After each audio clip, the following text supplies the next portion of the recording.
നമ്മളൊരു developed country ആണെന്ന് നമുക്ക് ഒരിക്കലും അവകാശപ്പെടാൻ പറ്റില്ല എന്ന് ഞാൻ പറയുന്നു. ഒരു ചെറിയ ഉദാഹരണം ഞാൻ പറയാം. പ്രിവെൻഷൻ ഓഫ് ടോർച്ചർ എന്ന് പറയുന്നത്, അതായത് പോലീസുകാര് നമ്മുടെ ആൾക്കാരെ ടോർച്ചർ ചെയ്യുന്നു. ഒരു ഇന്റർനാഷണൽ കവനന്റ് ഉണ്ട്, കവനന്റ് അഗെയിൻസ്റ്റ് ടോർച്ചർ. അത് ഭാരതം ഇന്നേ വരെ ഒപ്പിട്ടു, പക്ഷെ റാറ്റിഫൈ ചെയ്തിട്ടില്ല. ഒരു ഇന്റർനാഷണൽ കവനന്റ് ഒപ്പിട്ടുകൊണ്ട് മാത്രം കാര്യമില്ല, അത് റാറ്റിഫൈ ചെയ്യണം. അപ്പോൾ അതിനെ ചൊല്ലി വലിയ തർക്കമുണ്ട്.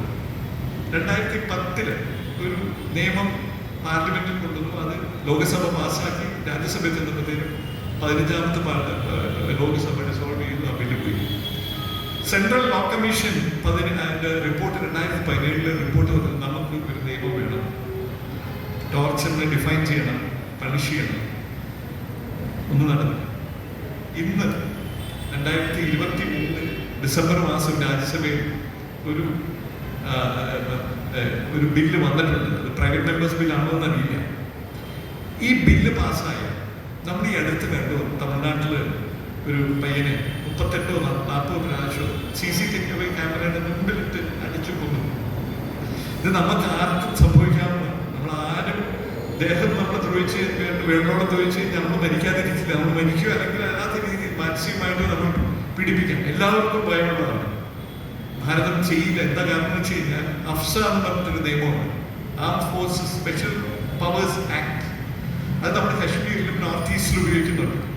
നമ്മൾ ഈ ട്രീറ്റി റാറ്റിഫൈ ആയിരിക്കുന്ന മെയിൻ കാരണം അത് ചെയ്ത് കഴിഞ്ഞാൽ നമ്മൾ ലോകത്തിന് നമ്മൾ മറുപടി കൊടുക്കേണ്ടി വരും, റിപ്പോർട്ട്സ് കൊടുക്കേണ്ടി വരും. അതുകൊണ്ട് നമ്മളത് ചെയ്യില്ല.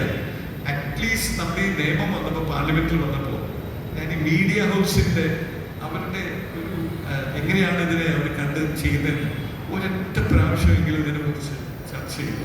ഞാൻ കൊച്ചിൻ യൂണിവേഴ്സിറ്റിയിൽ ഹ്യൂമൻ റൈറ്റ്സിലും ഒരു പരിപാടി ചെയ്യുന്നുണ്ട്. അപ്പം അതിന്റെ ഭാഗമായിട്ട് ഞങ്ങളൊരു കോൺഫറൻസിൽ ഞങ്ങൾ ചെയ്തപ്പോൾ അങ്ങനെയായിരുന്നു ഞങ്ങൾ ഇങ്ങനത്തെ ഒരു സാധനം ഉണ്ടെന്ന് തന്നെ അറിയുന്നത്. അതായത് prevention of torture act bill of 2023. നിങ്ങൾ ഓരോരുത്തരും ഇതിനെക്കുറിച്ച് ചിന്തിക്കേണ്ടതാണ്. വക്കീൽമാരെ അല്ലെങ്കിൽ തന്നെ പൗരന്മാരാണ്. നിങ്ങൾക്ക് ഇതിനെക്കുറിച്ച് കൂടുതൽ പബ്ലിക് പ്രഷർ കൊടുക്കണം. അത് ഒരു പ്രധാനപ്പെട്ട കാര്യമാണ്. ഞാനത് നിങ്ങളുടെ മുമ്പിൽ പറയുന്നത്.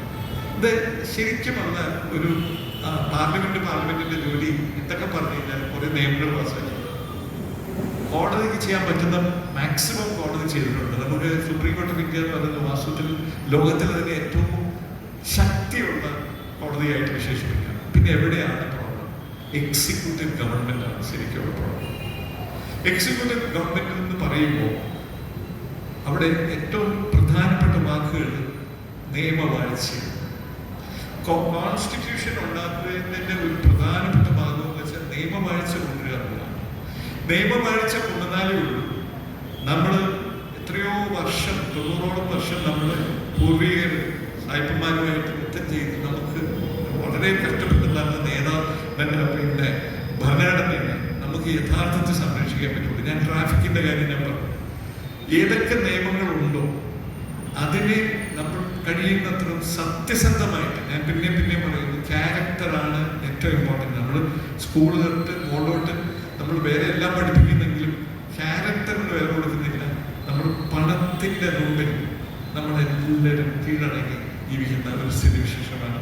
ഞാൻ പറയുന്നു, നമ്മുടെ ഭരണഘടന 75 വർഷം കഴിഞ്ഞപ്പോൾ അനേക വലിയ വിജയങ്ങൾ നമ്മുടെ രാജ്യം കൈവരിച്ചിട്ടുണ്ട്. എന്റെ പോയിന്റ് അത് എന്താണെന്ന് വെച്ച് കഴിഞ്ഞാൽ, അത് ആഴത്തിൽ അതിനെ വിശകലനം ചെയ്ത് അതിൻ്റെ ബെനിഫിറ്റ്സ്, അതിൻ്റെ ഗുണങ്ങൾ നമ്മുടെ രാജ്യത്തിലെ ഏറ്റവും കഷ്ടപ്പെടുന്ന സഹോദരന്മാർ അവരിലേക്ക് എത്തിച്ചേരുന്നുണ്ടോ യഥാർത്ഥത്തിൽ എന്ന് പരിശോധിക്കാനുള്ള ഉത്തരവാദിത്വം കൂടി നമുക്കുണ്ട്. കാരണം നമ്മുടെ രാഷ്ട്രപിതാവായ ഗാന്ധിജി പറഞ്ഞു, എല്ലാ ഇന്ത്യക്കാരുടെയും കണ്ണീരിൽ ഒഴിച്ച് മാറ്റം വരും. അതായിരിക്കണം നമ്മുടെ സ്വപ്നം. അത് തീർന്നവരെയും നമ്മൾ സത്യസന്ധരായിട്ട്, നമ്മൾ ഫിയർലെസ് ആയിട്ട്, അതായത് ആരെയും പേടിക്കാതെ നമ്മുടെ ഭരണഘടനയെ സംരക്ഷിക്കാനും അതിനുവേണ്ടി ഫൈറ്റ് ചെയ്യണം എന്ന് മാത്രം പറഞ്ഞുകൊണ്ട് എൻ്റെ വാക്കുകൾ നിൽക്കുന്ന നിങ്ങൾ കേട്ടിട്ടുണ്ടെന്ന് അറിയാം.